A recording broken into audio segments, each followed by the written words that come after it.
Without further ado, enjoy the activation. Near the center of the brain, we find a tiny pine cone-shaped gland, which may be one of the most wondrous parts of our physical body. We know that the pineal gland produces serotonin and melatonin, neurotransmitters which regulate waking and sleeping cycles, as well as playing a crucial role in mood. But it may also be true that the pineal produces DMT, or dimethyltryptamine, a neurotransmitter which creates a natural psychedelic state of consciousness. If so, then this little gland plays not only a crucial role in our psychological well-being, but it may hold the key for unlocking the true potential of humanity.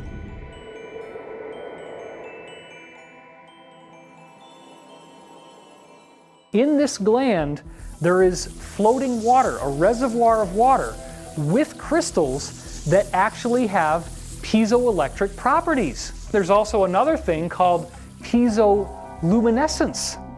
If you have a little lighter and you hit the lighter and then you get that little spark that comes out, that's from a crystal being compressed. And as the crystal is compressed, it releases photons. In your brain, you have these little floating crystals that actually have that quality. And even better than that is there is another characteristic called piezochromism. Piezochromatic crystals are crystals that can release any color of light in the rainbow. Dimethyltryptamine is the main chemical that seems to do this. When DMT is chipped out of a tray that it was synthesized in, you hit it with a screwdriver, bam, you get these big bursts of colored light. Big burst of red, big burst of green, big burst of yellow, big burst of blue. Well, you have these little crystals floating in your brain. DMT is this, dimethyltryptamine. It's what the theory is that it's what's released by the pineal gland that gives us these elevated states of insight. Maybe DMT is the lens of our pineal gland, allowing us to see wider areas of reality than are normally accessible to our senses. You remember that image of like a Buddha with the halo? There's always a halo around the Buddha's head, or Jesus. People say there's a cross behind him in that halo, but it's the beams of light. It's exactly what you can learn or remember to activate. Many ancient esoteric traditions and mystical schools knew of the potential of the pineal. The ancient Greeks believed it to be our connection to the realms of thought. Buddhists know it as a symbol of spiritual awakening. In Hinduism, the pineal connects with the third eye chakra, the seat of intuition and clairvoyance. Jesus proclaimed that the eye is the lamp of the body, so then if your eye is clear, your whole body will be full of light. If René Descartes is right, and the pineal gland is indeed the seat of the human soul, then these traditions are correct in believing that it serves as the connecting link between the physical and spiritual worlds. How did they know about the third eye? Because each chakra connects in to an organ. So what fascinates me is the sixth chakra plugs into the pineal gland. The pineal gland has photoreceptors on it. And yet they knew that thousands of years ago before they ever knew that there were photoreceptors on the pineal. So that to me, it shows you that we know a lot more in the past than we even do now with our technology. The pineal gland is lined on the inside with tissue called pinealocytes. These pinealocytes are similar to the rods and cones in the retina of your eye. That's right, it's the third eye. Your brain has a third eye in the center, and it has retinal tissue. It also has the same wiring as your physical eyes do to the visual cortex in your brain. How did they know that all the way back then? That would imply very advanced technology that would have been required for them to gain such incredible information about the brain. And yet they did. And so think about what that means. If you have little crystals that can vibrate and release all the colors of the rainbow, and people claim when they go out of body or have a near-death experience that they see a silver cord. There is a cord linking their astral body to their physical body. Indeed, it appears that the pineal gland is our connection to higher dimensions, giving us access to the psychic and spiritual realms. If this is true, then humanity is upon the precipice of a greater awakening as a whole. But this awakening does not come without its challenges and oppositions. It's well known that fluoride interferes with functioning of your endocrine system, the glands. These glands are the gateways to spiritual connection, to energetic layers. And I think what's really going on here is that fluoride shuts the door to spiritual connection. So if you kind of keep the brain locked down, whether it's fluoride in the water, shut down the pineal, aluminum to disrupt the nervous system, you know, these artificial sweeteners, then we're just in a pen.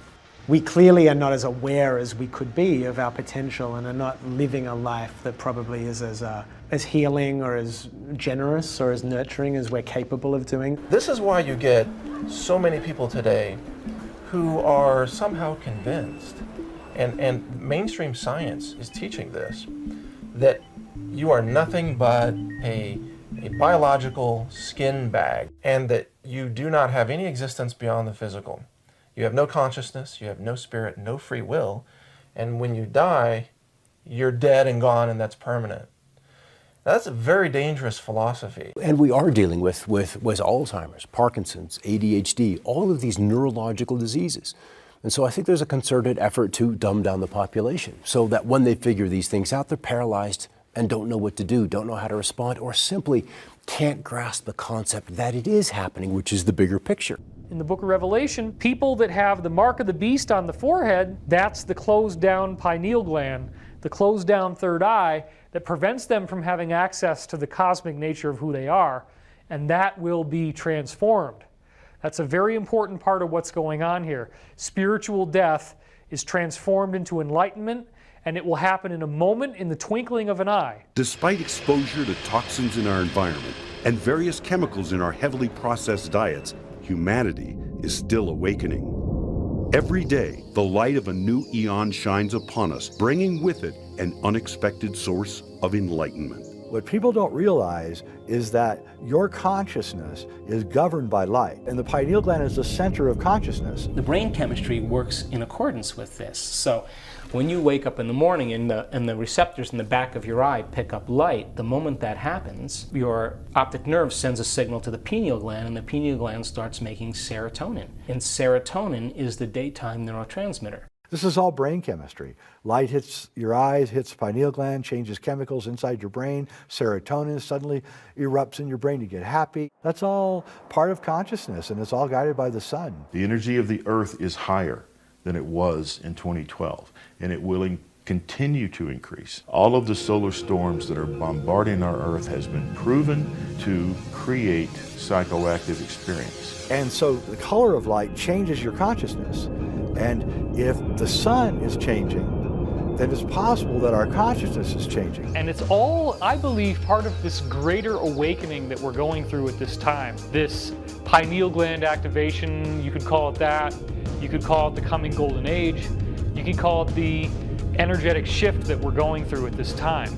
It could be that the changing nature of the sun over the last 20 years is what's causing the great awakening that's happening. I take the same data that the universities have garnered and draw a different conclusion. Their conclusion may be that an anionic ratio change creates hallucinations. Therefore, the hallucinations are not real. I take those studies and say that the anionic ratio change opens doors within the pineal and allows us to have multi-dimensional experiences. Knowing that the pineal gland plays a key role to our spiritual evolution, we must undertake the noble effort to make sure our third eye stays open so that we stay connected with the higher realms of being. There is a misconception, I think, for many people that the human auric field is automatically managed. It is not. It requires maintenance, and there are keys and responsibilities to maintaining our auric field. That's why people that are older are like, they lose a bit the joie de vivre, you know, they lose a bit the joy of life. So what you can learn very simply by realizing that all that is in your body and that you can reconnect to it is that you will start to create alpha waves. That's the first step. Then if you've learned how to create these alpha waves, then you can realign all the rest of your head You know, your pineal gland, your pineal chakra, your pituitary chakra. You can realign everything, and then actually you can open up your third eye. You can reactivate these beams of light. You'll be much more psychic, so telepathic. You'll receive more, you'll be much more sensitive. So in the beginning you get this blast. You're like, whoa, you know, the world is opening up. But after a while, you will just get used to it. It will be normal. So in day-to-day life, yes, it's useful. At the same time, it will become normal. For the first time in history, humanity as a whole is being presented with the opportunity to unlock the dormant potential that's swirling inside each of us. By avoiding toxins, getting sunlight, and undertaking various forms of meditation, one may improve the overall performance of this tiny little gland and bear witness to the greatest secrets of the universe.